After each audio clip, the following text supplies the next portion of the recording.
Okay, I'm here in an entirely new location. I hope the lighting turns out okay. We got looks like Saturn and in the background there, and yeah, okay. We'll see how this one goes. My again, continuing with the to recap, continuing with the question of the seeming paradox between philosophies that uphold free will and yet which take reactionary positions in politics. They don't tend to necessarily support progressive or modern ideas versus philosophies that are not necessarily deterministic. Because I don't want to say that Taoism, for instance, would be deterministic in either the sense that French deism would be or that Calvinism would be.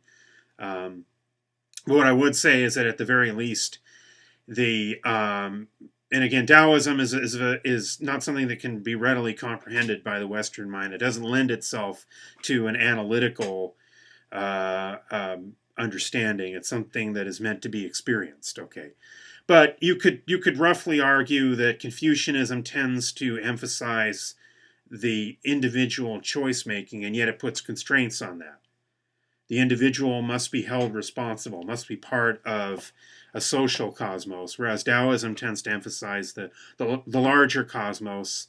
But paradoxically, in upholding the freedom of the individual, which Taoism very much does, a kind of libertarian concept of the freedom of the individual, Taoism does not seem to emphasize at least the question of the freedom of the will in quite maybe the same way as well, in the case of Taoism it's debatable, but I would say in Western philosophies that strongly subject themselves to analysis, you do notice this paradox even more strongly, and that is the Western philosophies that are deterministic and that you can't argue otherwise tend to support political liberalism, constitutionalism, representative government, freedom of religion, freedom of the press. And how does this work? Is it always the case? No. This is an overgeneralization, but it seems like it's often the case. My sense is from what historians have written that as the Enlightenment and as the 19th century scientific worldview maybe constrained or purported to constrain, claimed that it could constrain, people thought it constrained that realm that we would call the human soul. Whether it really did or not is another question, but at least the idea was there that it did. That the question of who is mankind, what is human dignity, became that much more pressing. And that people took a substitute. Well, okay, if we're not going to have freedom in a kind of spiritual realm, then we want our freedom here on earth. If people began to doubt the idea that there's a freedom to go to in the next realm, then they wanted to create the paradise of the next realm here on earth. And what was standing in their way, in their minds, was the kings, organized religion, and there's a strange bedfellow aspect to this because Calvinism, in its radical forms, also kind of joined in with the more secular Enlightenment, and they both supported a lot of these revolutions.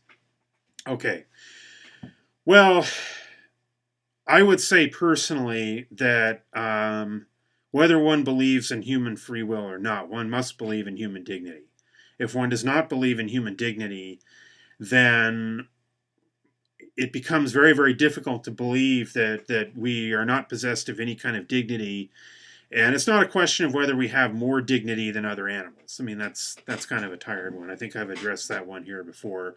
I don't think it's required that we have more dignity certainly than other intelligent animals necessarily to believe that we ought to have dignity.